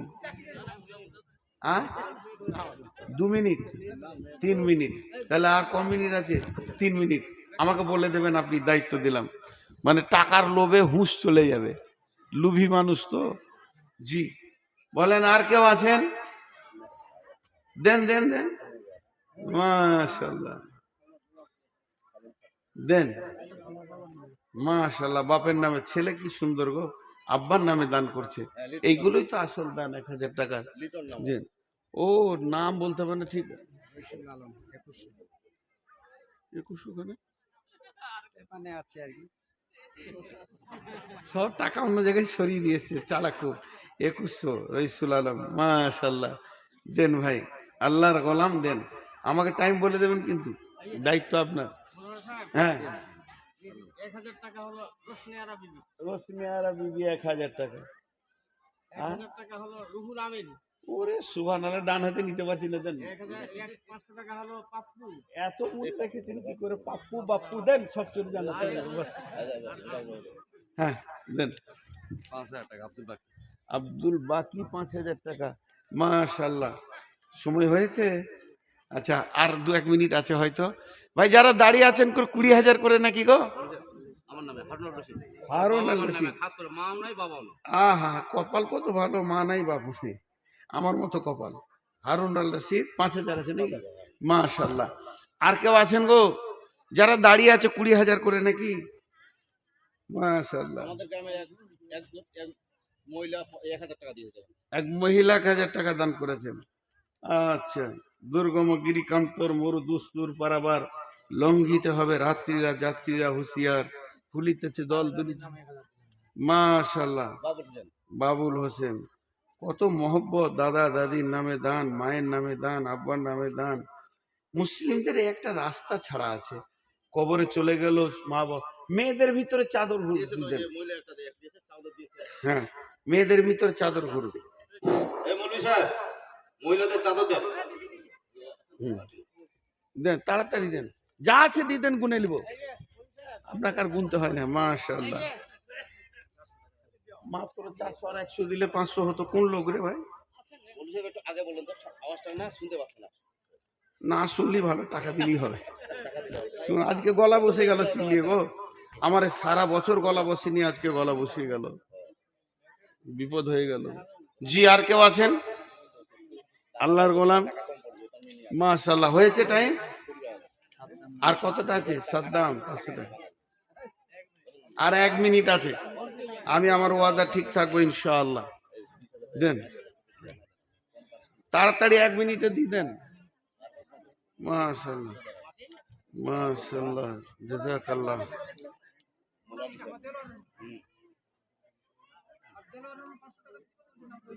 মাশাআল্লাহ। মোনালিসা পারবেন 2000 টাকা। মোনালিসা পারবেন 2000 টাকা। মাশাআল্লাহ, বেশ হয়ে গেছে মনে হয় আমার টাইম। আর একটা বেনামি করে দেন।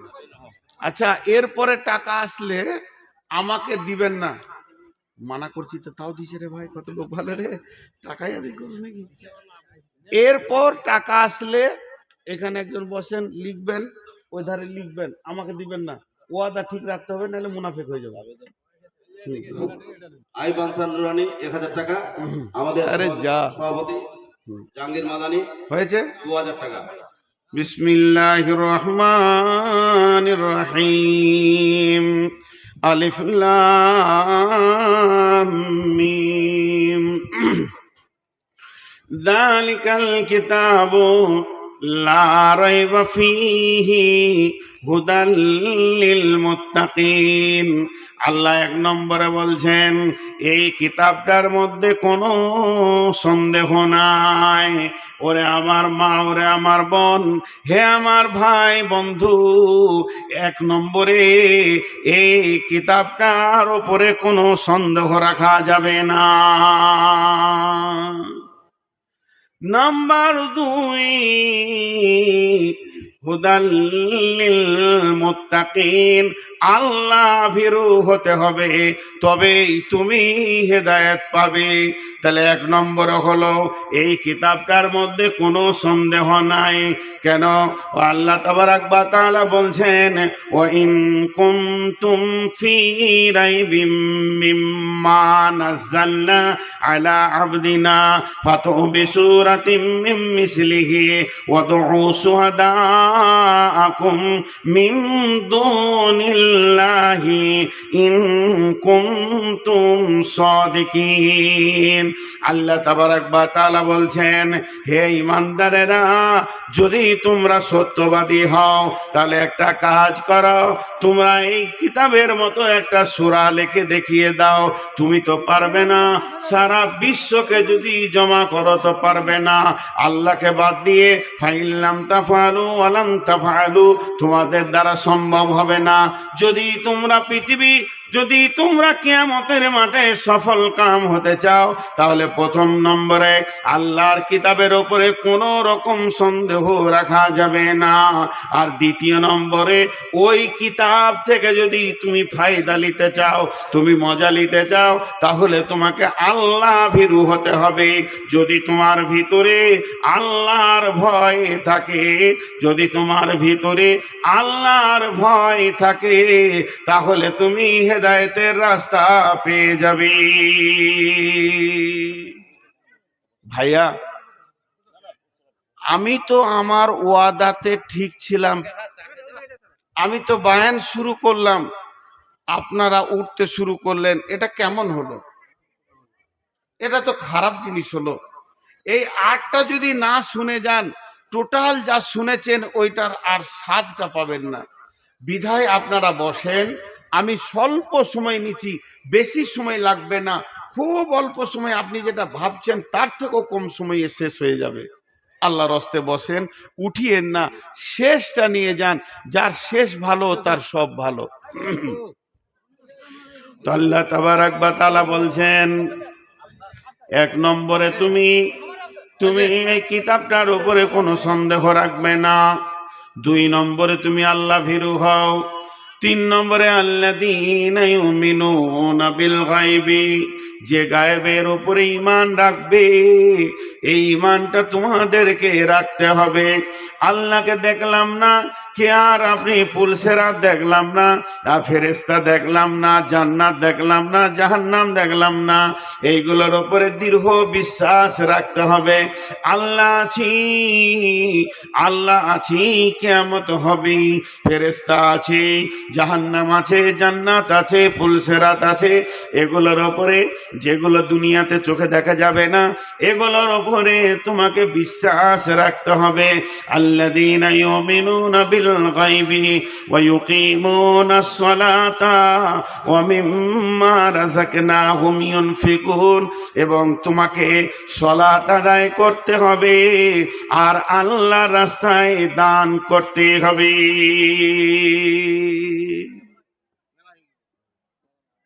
আমার মনের ফুর্তি একটুকু 1 ইঞ্চি কমেনি। মানুষ কেন উঠলো? দিনাজপুরের লোক ভালো মানুষ, আমাকে ভালো লাগে, তাকে কি লাগে জানি না। তো আল্লাহ তাবারাক ওয়া তাআলা কি বললেন, একটু ধ্যান দেন, একটু মনোযোগ দেন। তোমাকে 8টা স্বভাব আনতে হবে, 8টা গুণ তোমার ভিতরে আনতে হবে। প্রথম নম্বরে হলো তোমার গুণ কি, যে তোমাকে এই কিতাবটাকে সত্য বলে মেনে নিতে হবে। এই কিতাবের মধ্যে কোনো তোমার সন্দেহ করা যাবে না। দ্বিতীয় নম্বর কি, তোমাকে আল্লাহ ভীরু হতে হবে, আল্লাহকে ভয় করনেওয়ালা হতে হবে। তৃতীয় নম্বর কি, তোমাকে গায়েবের উপরে ঈমান আনতে হবে, যেগুলো দেখা যায় না, কোনোদিন দেখা যাবে না মরার আগে, সেই জিনিসগুলোর উপরে দৃঢ় বিশ্বাস রাখতে হবে। আর 4 নম্বরে তোমাকে যেন নামাজের কাতারে পাওয়া যায়। যখনই আজান হবে তুমি যেন নামাজ পড়বে। বেনামাজি মুমিন নয়, মুমিন বেনামাজি নয়, বেনামাজি মুমিন নয়, মুমিন বেনামাজি নয়, বেনামাজি মুমিন নয়, মুমিন বেনামাজি নয়। এর উপরে তোমাকে আমল করতে হবে। 5 নম্বরে ও মিম্মা রাযাকনাহুম ইউনফিকুন, যেখানে দিনকে বাঁচানোর জন্য কিছু কালেকশন করা হবে, মসজিদ হোক, মাদ্রাসা হোক, আর জালসা হোক, যে কোনো জায়গায় দিনকে বাঁচানোর জন্য মাল দেওয়া হবে, ওই জায়গায় যেন তোমাকে পাওয়া যায়। 5টা হয়ে গেল। 6 নম্বরে ওয়াল্লাযীনা ইউমিনুনা বিমা উনজিলা ইলাইকা ওয়া মা উনজিলা মিন ক্বাবলিকা ওয়াল্লাযীনা ইউমিনুনা বিমা উনজিলা ইলাইকা। আল্লাহ বলছেন, আর তোদেরকে ঈমান রাখতে হবে তোদের উপরে যে কিতাবটা আমি নাজিল করেছি এই কিতাবের মধ্যে কোনো সন্দেহ নাই, সর্বসত্য কিতাব আছে। এই নাজিলকৃত কিতাবটার উপরে বিশ্বাস রাখতে হবে। ওমা উনজিলা মিন ক্বাবলিকা, এর পূর্বের যে কিতাব রয়েছে, তোদেরকে এর পূর্বে যে কিতাবগুলো দেওয়া হয়েছে, তৌরাত, ইনজিল, জবুর যা কিছু আছে, এগুলোর উপরেও তোকে বিশ্বাস রাখতে হবে। এগুলো সত্য কিতাব, এগুলো আল্লাহর কিতাব, এগুলো আসমানি কিতাব। তোকে আমল করতে হবে কোরআনের ওপরে, বিশ্বাস রাখতে হবে সমস্ত কিতাবের ওপরে। আসমান থেকে কম বেশি 130-40টা কিতাব এসেছে। সেই কিতাবগুলো নবী রসুলরা এনেছেন, রসুলদের স্মৃতি কিতাবগুলো। তৌরাত সত্য, জবুর সত্য, ইনজিল সত্য, তবে আমরা মানব কোরআনকে। এগুলো শুধু ঈমান রাখতে হবে। আল্লাহ তাবারক ওয়া তাআলা শেষকালে বলছেন ওয়াবিল আখিরাতি হুম ইউকিনুন, জান্নাত জাহান্নাম হলো আখিরাত। এই আখিরাতের উপরে দৃঢ় বিশ্বাস রাখতে হবে। গুনেন, 1 নম্বরে কিতাব সত্য, সন্দেহ করা যাবে না। 2 নম্বরে আল্লাহর ভয়। 3 নম্বরে যেগুলো দেখা যায় না সেগুলো বিশ্বাস করা। 4 নম্বরে নামাজ পড়া। 5 নম্বরে দান করা। 6 নম্বরে কিতাব নাজিল হয়েছে এটা বিশ্বাস করা। 7 নম্বরে পূর্বের কিতাবকে বিশ্বাস করা। 8 নম্বরে জান্নাত জাহান্নামকে বিশ্বাস করা। আল্লাহ বলছেন এই 8টা জিনিস যে মানবে, 8টা জিনিস যার আমলে আসবে, উলাইকা আলা হুদাম মির রাব্বিহিম ওয়া উলাইকা হুমুল মুফলিহুন। এই লোকগুলো তার রবের রাস্তাতে আছে। এই লোকগুলি কিয়ামতের দিন বেঁচে যাবে।